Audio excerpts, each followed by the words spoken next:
Então vamos lá, minha gente. Um outro ponto-chave no processo de emagrecimento é um consumo de proteínas mais elevado. Então todas as pessoas que estão em um processo de emagrecimento, elas precisam ter uma dieta mais hiperproteica. Então os estudos, a literatura sempre menciona a proteína como um fator que vai gerar ali mais saciedade, tá? Então quando você ingere proteínas, ela vai ativar um hormônio que chamamos de GLP-1.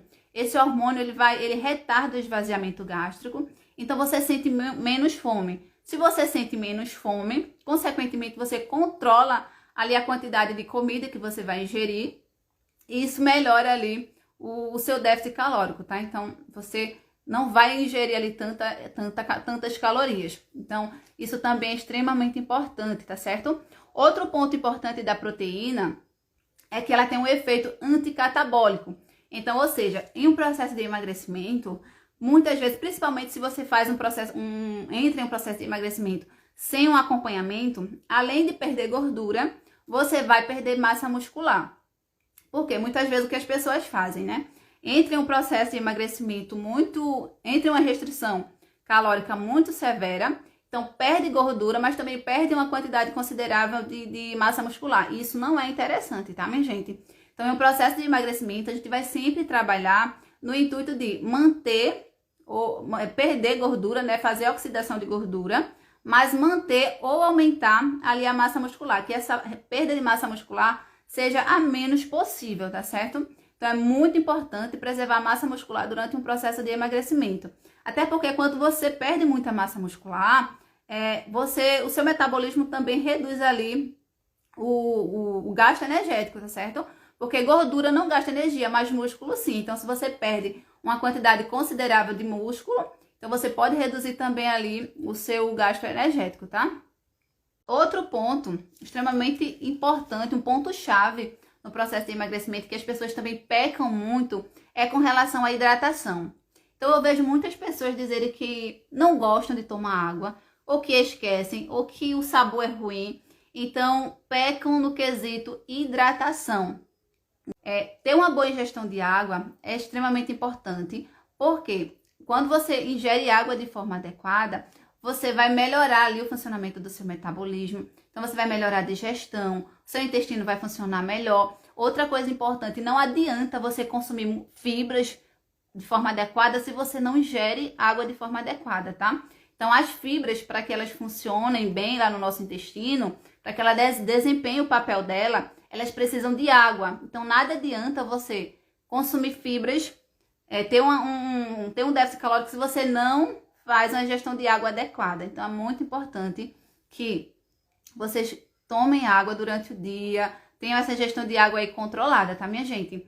Outro ponto importante, todas as reações do nosso corpo, elas funcionam à base de água. Então, nosso corpo, 70% do nosso corpo é composto por água. Então, todos os nossos órgãos, tudo funciona à base de água. Se você desidrata, você vai ter ali menos rendimento no esporte, você vai ter menos concentração, o seu cérebro não vai funcionar com total eficiência.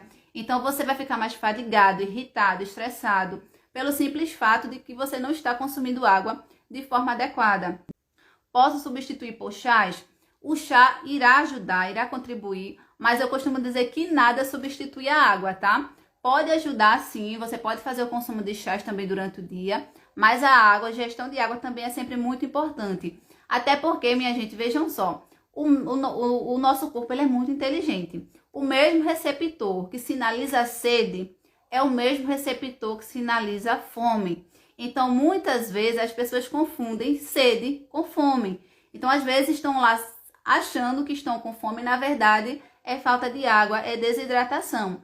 Então, isso faz com que você controle também essa sua saciedade. Sempre que você sentir fome e for querer comer alguma coisa, toma um copo de água antes, porque se a fome passar, não era fome, era sede. Então, a gente precisa ficar atento a esses pontos, tá? Então, ingerir água de forma adequada também vai controlar aí esse excesso de fome. Então, você vai ingerir menos caloria e você vai controlar aí o seu peso, tá? Isso vai favorecer o seu processo de emagrecimento, né? Eu estava lendo um dado da Organização Mundial da Saúde, que 70% das idas das pessoas ao médico, aos hospitais, seriam evitadas com um estilo de vida saudável, com alimentação mais saudável. Então, veja como uma alimentação adequada, uma alimentação realmente equilibrada, ela vai melhorar a sua saúde. Nós temos que ter um consumo mínimo de água, tá, minha gente? Então, o mínimo, tá? Cada pessoa tem uma quantidade mínima de água para ser tomada. Então, se você pega ali 35 ml vezes o seu peso, aí você vai conseguir ali verificar a quantidade de água que você precisa tomar durante o dia. Isso é o mínimo. Mas dependendo do seu nível de atividade, se você pratica um exercício físico, se você fica muito exposto em ambientes muito quentes, onde você perde muita água, essa quantidade de água ela também aumenta, tá certo?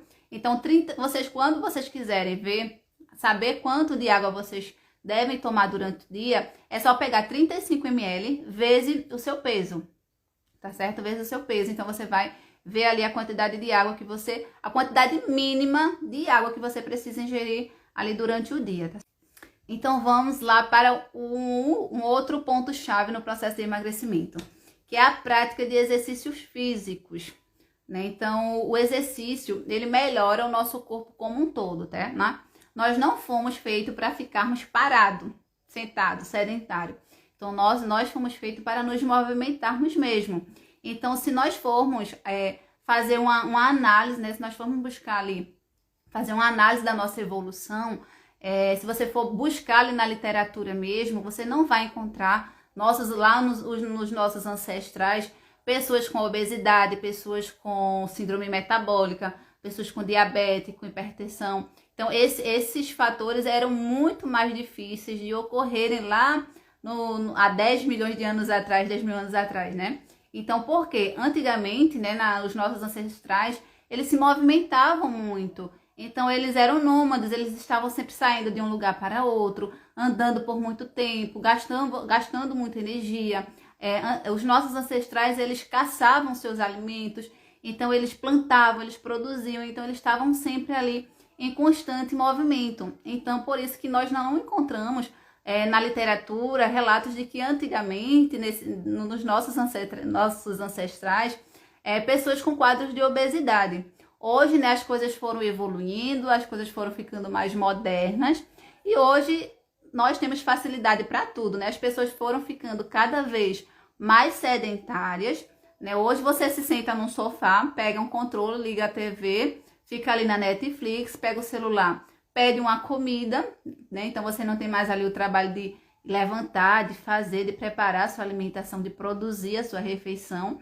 Muitas vezes as pessoas chegam, sentam, pedem uma pizza, pedem um iFood, pedem seja lá o que for ali através de um aplicativo e ficam lá sentados aguardando esse alimento chegar, né? Muitas vezes comprar ali um alimento já pré-pronto para facilitar, porque não tem tempo para fazer uma alimentação, não tem tempo para fazer um exercício físico e isso vai trazendo consequências à saúde, né? Quanto maior esse nível de sedentarismo, maior o nível de obesidade, maior o nível de doenças crônicas, síndrome metabólica. Então, um grande número de pessoas com hipertensão, com diabetes, com problemas cardíacos, problemas cardiovasculares, pelo simples fato de que não praticam o exercício físico, de que não cuidam da sua alimentação como deveriam, de que não se movimentam. Então, vejam como, se você for buscar, né, se você for analisar a sua evolução, você vê o quanto essa modernização, ela às vezes ajuda, mas também atrapalha.